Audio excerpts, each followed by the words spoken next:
एक लड़की अपने घर में इतना उत्पाद मचाती है, इतनी शैतानी करती है, इतना ऊधम मचाती है कि घर वालों के नाक में दम कर देती है। जब वो लड़की कभी माँ को परेशान करती थी, कभी पिताजी को परेशान करती थी, कभी कभी तो अपनी छोटी बहनों को भी परेशान किया करती थी।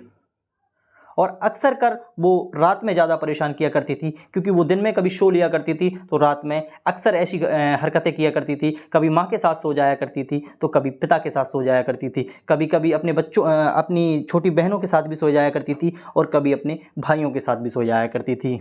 बच्चे की उम्र लगभग 8 साल थी, लेकिन देखने में जब उसे लड़की को देखा जाता था सामने से तो उसे कोई 8 साल का नहीं बताता था। उसको देखने में लगभग ऐसा लगता था कि लगभग 15 से 16 साल की लड़की हो।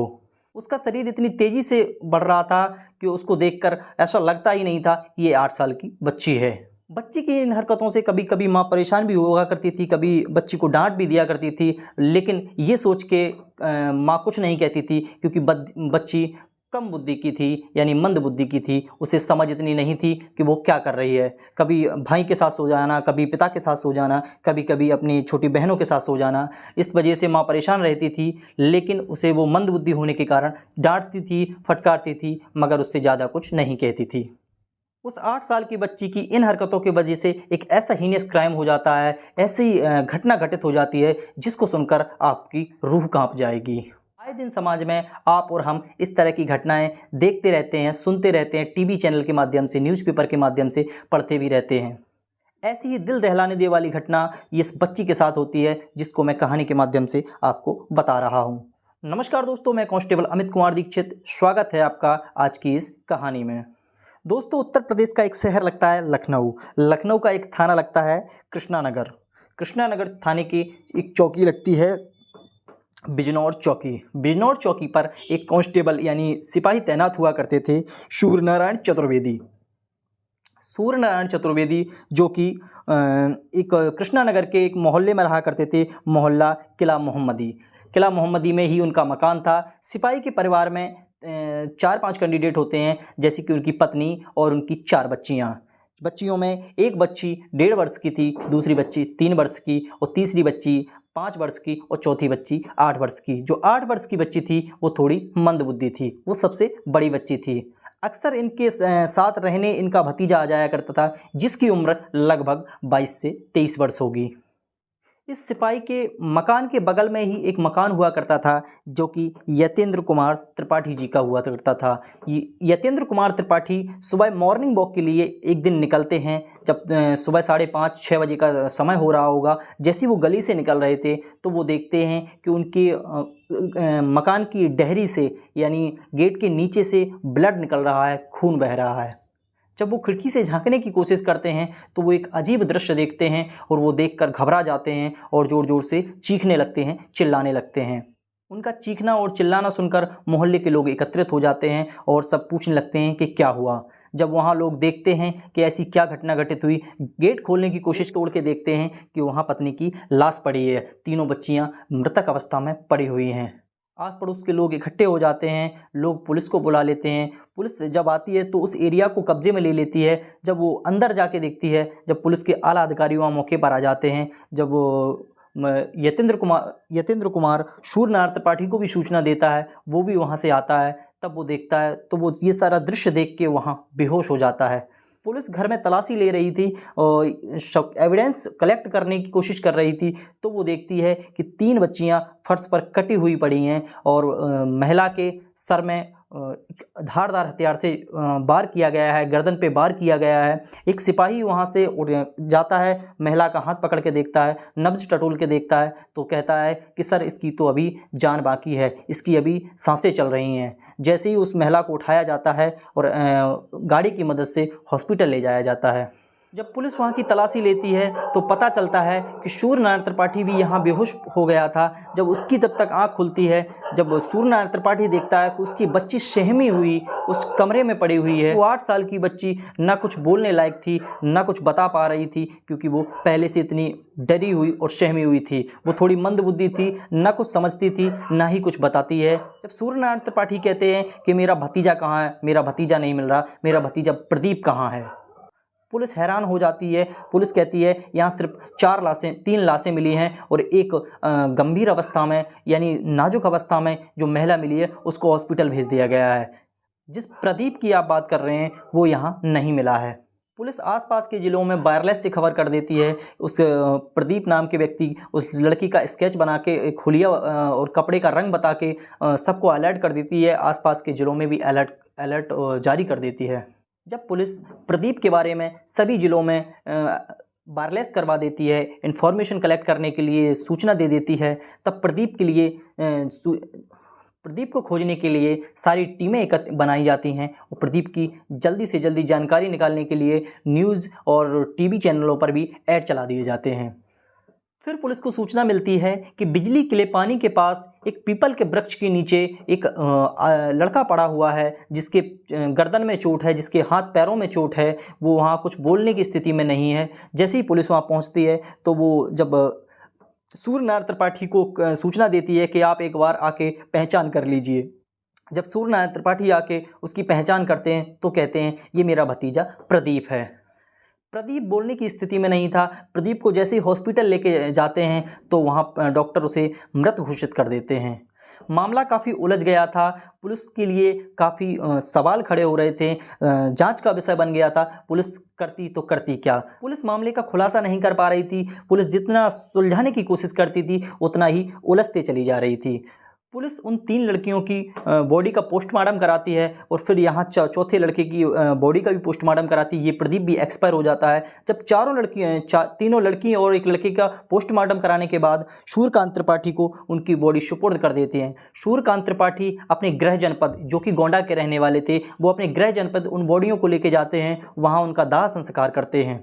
पुलिस के आला अधिकारी जितना इस केस को सुलझाने की कोशिश कर रहे थे उतना ही कहीं ना कहीं ये केस उलझता चला जा रहा था। जब ये आला अधिकारी इसमें आ जाते हैं जिसमें कि आईजी महोदय, डीआईजी महोदय, एसएसपी महोदय एक मीटिंग गठित करते हैं जिसमें कि एसपी सिटी, एसपी आरए और एक एसटीएफ की टीम को भी बुलाते हैं।